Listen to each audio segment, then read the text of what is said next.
Assalamualaikum warahmatullahi wabarakatuh.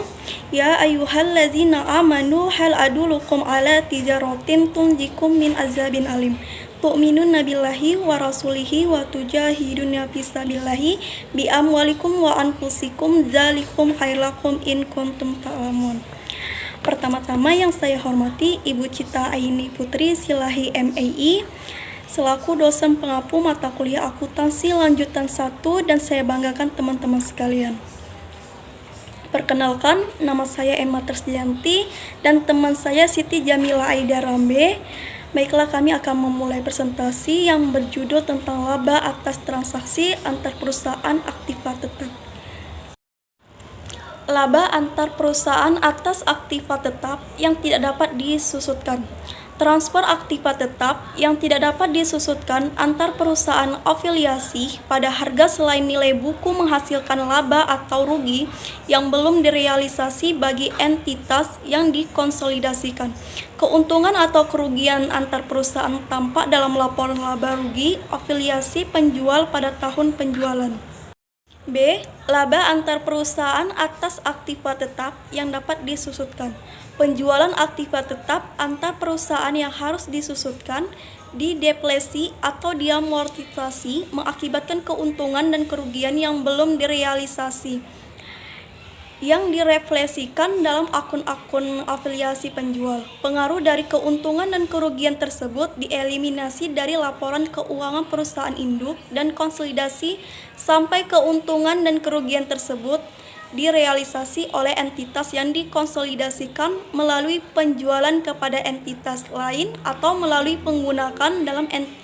penggunaan dalam entitas yang dikonsolidasikan.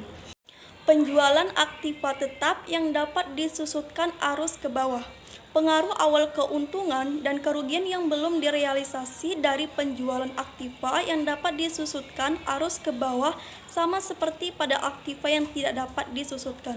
Keuntungan atau kerugian tampak dalam akun perusahaan induk pada tahun terjadinya penjualan dan harus dieliminasi oleh perusahaan induk dalam menentukan pendapatan investasi berdasarkan metode ekuitas. Penjualan aktiva tetap yang dapat disusutkan arus ke atas. Penjualan aktiva yang dapat disusutkan arus ke atas dari perusahaan anak kepada perusahaan induk mengakibatkan keuntungan atau kerugian yang belum direalisasi pada akun perusahaan anak pada tahun terjadinya penjualan atau jika aktiva tidak dijual pada nilai bukunya. C. Aktiva tetap dijual tidak pada nilai wajahnya. Penjual aktiva tetap antar perusahaan yang menimbulkan kerugian memerlukan evaluasi khusus untuk meyakinkan bahwa kerugian tersebut bukanlah suatu yang harus diakui oleh administrasi penjual pada buku terpisahnya sebelum penjual antar perusahaan atau dalam situasi tidak ada penjualan antar perusahaan. Persediaan dibeli untuk digunakan sebagai operasi.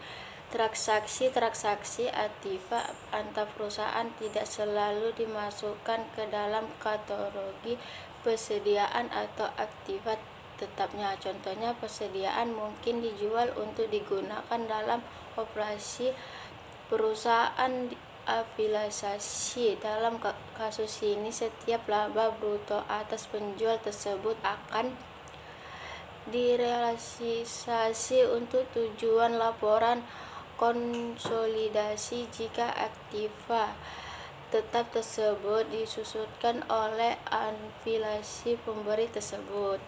Kesimpulannya, pengaruh keuntungan dan kerugian antar perusahaan atas aktiva tetap harus dieliminasi dari pelaporan keuangan konsolidasi sampai keuntungan dan kerugian tersebut direalisasikan oleh entitas yang tersebut realisasi melalui penggunaan dikarenakan pencatatan penyusunan oleh afiliasi pembeli. Meskipun semua laba yang belum direalisasi harus dieliminasi dari laporan konsolidasi laba bersih. konsolidasi disesuaikan terhadap semua keuntungan dan kerugian dalam proses penjual arus ke bawah. Sekian dari presentasi kami, kurang lebihnya mohon maaf. Wassalamualaikum warahmatullahi wabarakatuh.